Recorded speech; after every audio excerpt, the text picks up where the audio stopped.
تمام تعریفیں اللہ رب العزت کے لیے ہیں جو تمام جہانوں کا پروردگار ہے۔ درود و سلام ہو ہمارے پیارے اور آخری نبی حضرت محمد مصطفیٰ صلی اللہ علیہ وآلہ وسلم پر، ان کی آل اولاد پر اور تمام صحابہ کرام پر۔ اللہ رب العزت کے حکم پر عمل کرتے ہوئے نبی کریم صلی اللہ علیہ وآلہ وسلم اور صحابہ کرام نے سن 2 ہجری ماہ رمضان المبارک میں بدر کا معرکہ لڑا۔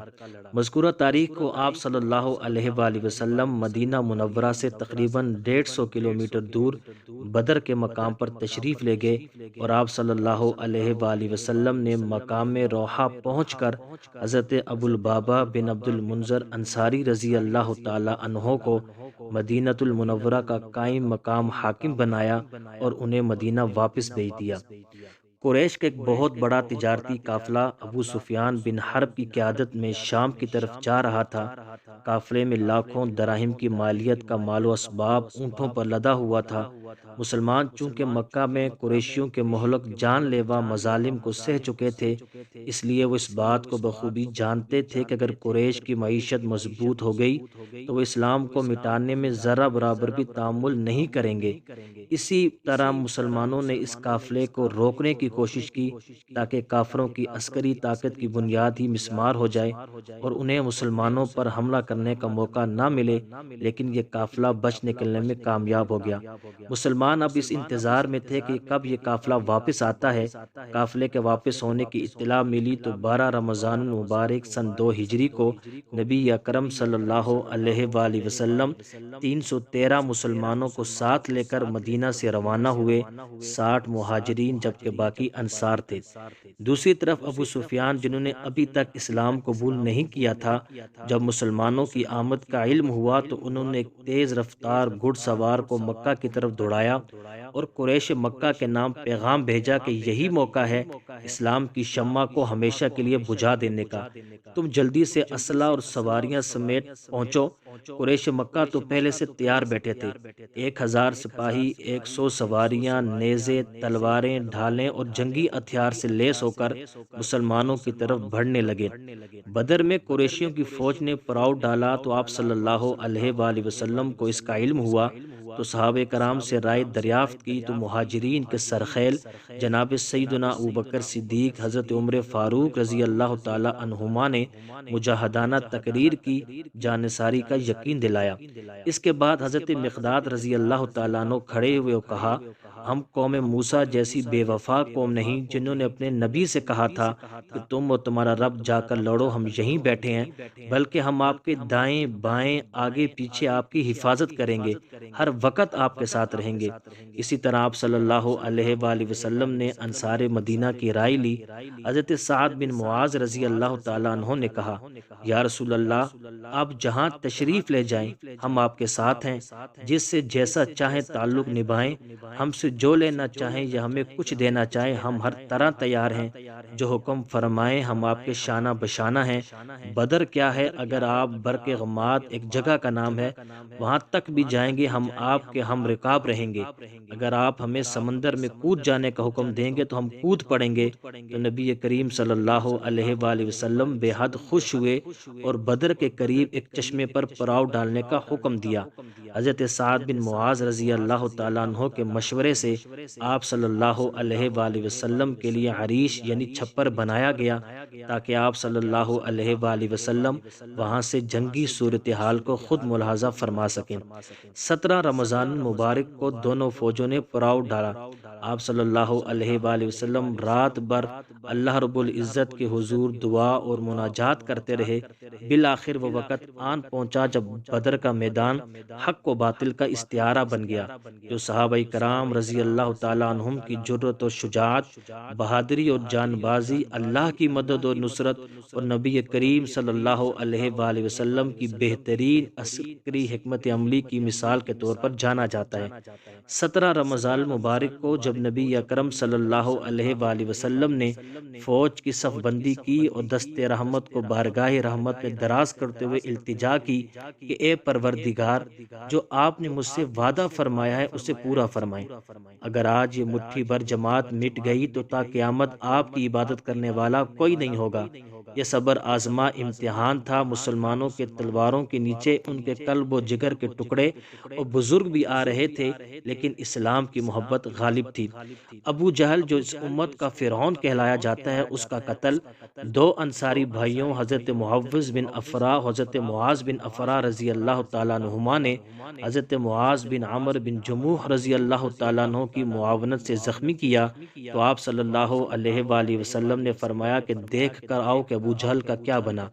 حضرت عبداللہ بن مسعود رضی اللہ تعالیٰ عنہ اس کی تلاش میں نکلے، دیکھا کہ ابھی زندگی کے کچھ آثار باقی ہیں تو آپ رضی اللہ تعالیٰ عنہ اس کے سینے پر چڑھے، خنجر نکالا اور اس کا سر کاٹ کر بارگاہ نبوت میں آئے اور حضور کے قدموں میں ڈال دیا اور عرض کیا، ھذا رأس عدو اللہ ابی جہل، یہ اللہ کے دشمن ابو جہل کا سر ہے۔ اس موقع پر آپ صلی اللہ علیہ وآلہ وسلم نے 3 بار فرمایا، الحمدللہ الذی اعز الاسلام و اہلہ، اللہ کا شکر ہے کہ جس نے اسلام اور اہل اسلام کو عزت عطا فرمائی۔ اکرمہ بن ابی جہل نے حضرت معوذ رضی اللہ تعالی عنہ پر تلوار سے حملہ کیا جس سے ان کا بازو کندھے سے لٹکنے لگا، لیکن یہ شیر دل مجاہد اسلام پھر بھی لڑتے رہے۔ جب لٹکا ہوا بازو دشمن پر حملہ کرنے سے رکاوٹ بنا تو حضرت معوذ رضی اللہ تعالی عنہ نے اپنا بازو اپنے پاؤں کے نیچے رکھ کر ایک ہی جھٹکے سے اسے جدا کر دیا۔ امیہ بن خلف کا قتل۔ ابو جہل کے مرنے سے قریش مکہ کی ہمت کافی حد تک پست ہوگی، ان کے حوصلے جواب دینے لگے، لیکن ان کی ایک امید ابھی بھی باقی تھی، یعنی سردار امیہ بن خلف۔ پھر چشم فلک نے وہ نظارہ بھی کیا کہ جب بلال پر ستم ڈھانے والا امیہ کے جسم کو نیزوں سے چھلنی کر دیا گیا۔ یہ وہ بدبخت انسان تھا جس نے آپ صلی اللہ علیہ وآلہ وسلم اور صحابہ کرام کو بہت تکلیفیں پہنچائی تھی۔ دشمن کی صفوں میں کھلبلی مچ گئی، خدا کی طرف سے فرشتوں کی فوج اتری اور کفر کے سرداروں کی لاشوں کے ڈھیر لگ گئے۔ 70 کفار مارے گئے اور 70 کو قیدی بنا لیا گیا، جبکہ باقی دم دبا کر بھاگنے پر مجبور ہوئے اور 14 مسلمان شہید ہوئے۔ غزوہ بدر سے فارغ ہونے کے 3 دن کے بعد آپ صلی اللہ علیہ وآلہ وسلم اس کنویں کے قریب تشریف لائے جہاں کفار کے نامور مقتولین کو ڈالا گیا تھا۔ حضرت انس بن مالک رضی اللہ تعالیٰ عنہ سے روایت ہے کہ رسول خدا صلی اللہ علیہ وآلہ وسلم نے بدر کے مقتولین کو 3 دن تک اسی طرح چھوڑے رکھا۔ پھر آپ صلی اللہ علیہ وآلہ وسلم ان کے پاس آئے اور انہیں آواز دی اور فرمایا کہ اے ابو جہل بن ہشام، اے امیہ بن خلف، اے عقبہ بن ربیعہ، اے شیبہ بن ربیعہ، کیا تم نے وہ نہیں پا لیا جس کا تم سے تمہارے رب نے سچا وعدہ کیا تھا؟ اور میں نے تو وہ پا لیا جس کا میرے رب نے مجھ سے سچا وعدہ کیا تھا۔ حضرت عمر بن خطاب رضی اللہ تعالیٰ عنہ نے نبی اکرم صلی اللہ علیہ وآلہ وسلم کا یہ فرمان سنا تو عرض کی کہ اللہ کے رسول، یہ کیسے سن سکتے ہیں اور یہ کیسے جواب دے سکتے ہیں؟ تو آپ صلی اللہ علیہ وآلہ وسلم نے فرمایا کہ قسم ہے اس ذات کی کہ جس کے قبضہ قدرت میں میری جان ہے، تم میری بات کو ان سے زیادہ سننے والے نہیں ہو لیکن یہ جواب دینے کی قدرت نہیں رکھتے۔ پھر آپ صلی اللہ علیہ وآلہ وسلم نے حکم فرمایا کہ انہیں گھسیٹ کر بدر کے کنویں میں ڈال دو تو انہیں ڈال دیا گیا۔ اسی طرح بدر کے قیدیوں میں آپ صلی اللہ علیہ وآلہ وسلم کے چچا عباس، حضرت علی رضی اللہ تعالی عنہ کے بھائی عقیل اور آپ صلی اللہ علیہ وآلہ وسلم کے داماد ابو العاص بھی تھے۔ اب یہ مسئلہ پیش آیا کہ ان قیدیوں کے ساتھ کیا کیا جائے۔ اس وقت قیدیوں سے جو وحشیانہ سلوک ہوتا تھا یا اب تک ہو رہا ہے وہ انتہائی دردناک ہے، لیکن آپ صلی اللہ علیہ وآلہ وسلم نے ان سے ایسا رحم و کرم کا سلوک کیا کہ تاریخ انسانی میں اس کی مثال نہیں ملتی۔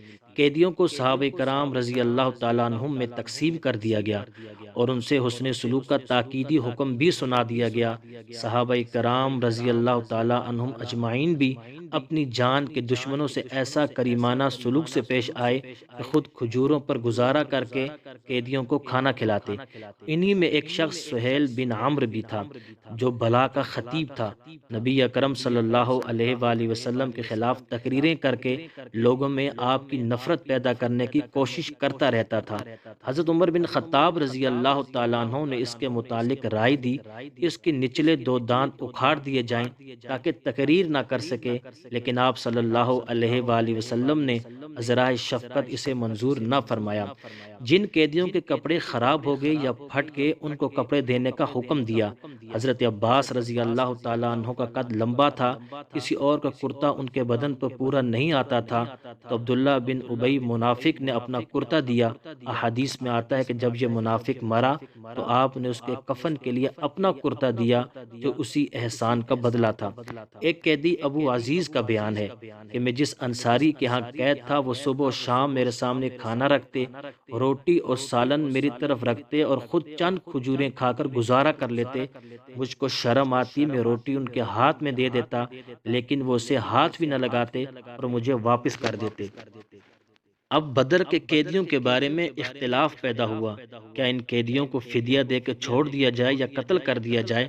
حضرت انس رضی اللہ تعالی عنہ فرماتے ہیں کہ نبی اکرم صلی اللہ علیہ وآلہ وسلم نے صحابہ کرام سے مشورہ لیا کہ ان قیدیوں کا کیا کیا جائے۔ اس پر حضرت عمر بن خطاب رضی اللہ تعالیٰ عنہ نے عرض کی کہ یا رسول اللہ صلی اللہ علیہ وآلہ وسلم، ان لوگوں نے آپ کی رسالت کو جھٹلایا، آپ کو آپ کے گھر سے نکالا، ہمیں اجازت دیجئے کہ ہم ان کی گردنیں اڑا دیں۔ اس کے بعد حضرت عبداللہ بن رواحہ رضی اللہ تعالیٰ عنہ نے اس سے بھی زیادہ سخت رائے دی، یا رسول اللہ، آپ ایسے علاقے میں ہیں جہاں لکڑیاں بکثرت ہیں، آپ جنگل میں آگ لگوا کر ان کو اس میں ڈال دیں۔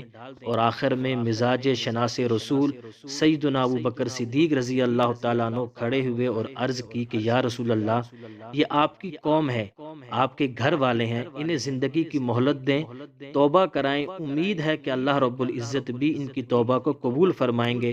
میری رائے یہ ہے کہ ان سے کچھ فدیہ لے کر آزاد کر دیا جائے۔ یہ سن کر اٹھ کر چلے گئے۔ تھوڑی دیر بعد واپس تشریف لائے اور فرمایا، ابو بکر، تمہاری مثال حضرت ابراہیم علیہ السلام جیسی ہے، جنہوں نے فرمایا تھا کہ جس نے میری اتباع کی وہ مجھ سے ہے۔ ابو بکر، آپ کی مثال حضرت عیسیٰ علیہ السلام جیسی ہے، جنہوں نے فرمایا تھا کہ اے اللہ، اگر آپ انہیں عذاب دیں تو یہ آپ کے بندے ہیں، اور اگر معاف کر دیں تو آپ بخشنے والے ہیں۔ آپ صلی اللہ علیہ وآلہ وسلم نے فرمایا کہ عمر، آپ کی مثال موسیٰ علیہ السلام جیسی ہے، جنہوں نے فرعون کے لیے اللہ سے بد دعا کی تھی۔ آپ کی مثال حضرت نوح علیہ السلام جیسی ہے، جنہوں نے اپنی قوم کی ہلاکت کے لیے بد دعا کی تھی کہ اے اللہ، کافروں کا ایک بھی گھر زمین پر باقی نہ چھوڑ، ان سب کو ہلاک کر دے۔ پھر آپ صلی اللہ علیہ وآلہ وسلم نے صحابہ کرام رضی اللہ تعالی عنہم کو فرمایا، اس وقت تم ضرورت مند ہو، اس لیے کہ ان قیدیوں سے ان کی حیثیت کے مطابق فدیہ وصول کر کے انہیں چھوڑ دو۔ ایسا ہی کیا گیا، جن کے پاس مال تھا ان کی حیثیت کے مطابق فدیہ لے کر چھوڑ دیا گیا، اور جن کے پاس مال نہیں تھا ان سے کہا گیا کہ ہر قیدی مسلمانوں کے 10 بچوں کو لکھنا پڑھنا سکھا دے، ان کا یہی فدیہ ہے۔ اسی طرح غزوہ بدر کے موقع پر چند معجزات کا ظہور بھی ہوا۔ حضرت عکاشہ بن محصن اسدی رضی اللہ تعالیٰ عنہ کی تلوار ٹوٹ گئی۔ آپ صلی اللہ علیہ وآلہ وسلم کو اطلاع ملی تو آپ صلی اللہ علیہ وآلہ وسلم نے ان کو کھجور کی ایک شاخ دی اور فرمایا کہ اس سے لڑو۔ حضرت عکاشہ رضی اللہ تعالیٰ عنہ نے اس کو وصول کیا تو ان کے ہاتھ میں آتے ہی وہ تلوار بن گئی اور اسی کے ساتھ وہ لڑتے رہے۔ حضرت سلمہ بن حریث رضی اللہ تعالیٰ عنہ غزوہ بدر والے دن اسلام لائے۔ آپ صلی اللہ علیہ وآلہ وسلم نے ان کو ابن تاب نامی کھجور کی ایک شاخ دی کہ اس کے ساتھ لڑو۔ یہ شاخ ان کے ہاتھ میں آتے ہی تلوار بن گئی، اور 14 ہجری میں معرکہ جسر بن ابی عبید میں شہید ہوئے۔ اس وقت تک یہ تلوار ان کے پاس رہی۔ حضرت قتادہ بن نعمان رضی اللہ تعالیٰ عنہ کی آنکھ زخمی ہوئی تو آپ صلی اللہ علیہ وآلہ وسلم نے اس پر اپنا دست مبارک پھیرا اور دعا کی تو ان کی آنکھ اسی وقت ٹھیک ہو گئی۔ حضرت خبیب بن عدی رضی اللہ تعالیٰ عنہ کی آنکھ میں تیر لگا جس سے آنکھ ضائع ہو گئی تو آپ صلی اللہ علیہ وآلہ وسلم نے ان کی آنکھ والی جگہ پر اپنا لعاب مبارک لگایا اور اللہ سے دعا کی، وہ ایسی ٹھیک ہوئی کہ دونوں آنکھوں کے درمیان یہ فرق کرنا مشکل تھا کہ کون سی آنکھ زخمی ہوئی تھی۔ اسی طرح غزوہ بدر سے 2 دن پہلے آپ صلی اللہ علیہ وآلہ وسلم نے مشرکین کی قتل گاہوں کی نشاندہی فرمائی کہ فلاں کافر فلاں جگہ پر مارا جائے گا۔ جس جس جگہ پر آپ صلی اللہ علیہ وآلہ وسلم نے ہاتھ رکھ کر فرمایا تھا، انہی جگہوں پر غزوہ بدر کے دن ان کی لاشیں پڑی ہوئی تھی۔ حضرت عباس بن عبد المطلب جو اس وقت تک مسلمان نہیں ہوئے تھے اور کفار کی طرف سے مسلمانوں سے لڑنے آئے تھے، ان کو قیدی بنایا گیا تو انہوں نے کہا کہ میرے پاس فدیہ ادا کرنے کے لیے مال نہیں ہے، تو آپ صلی اللہ علیہ وآلہ وسلم نے فرمایا اس سونے سے فدیہ ادا کرو جو آپ نے بدر آنے سے پہلے اپنی بیوی کی موجودگی میں گھر میں دفن کیا ہے، اور اسے وصیت بھی کی تھی کہ اگر مجھے اس سفر میں کچھ ہو جائے تو یہ مال میرے تینوں بیٹوں میں تقسیم کرنا۔ یہ سن کر حضرت عباس رضی اللہ تعالیٰ عنہ نے عرض کی، آپ نے بالکل سچ فرمایا، مجھے یقین ہو گیا ہے کہ آپ واقعی اللہ کے سچے رسول ہیں، کیونکہ یہ بات میرے اور میری بیوی ام الفضل کے علاوہ کسی انسان کو معلوم نہیں تھی۔ یقیناً آپ کا اس واقعے کی سچ سچ اطلاع دینا وحی الہی کی وجہ سے ہو سکتا ہے، اس کے علاوہ نہیں۔ یہ واقعہ ان کے قبول اسلام کا ذریعہ بنا۔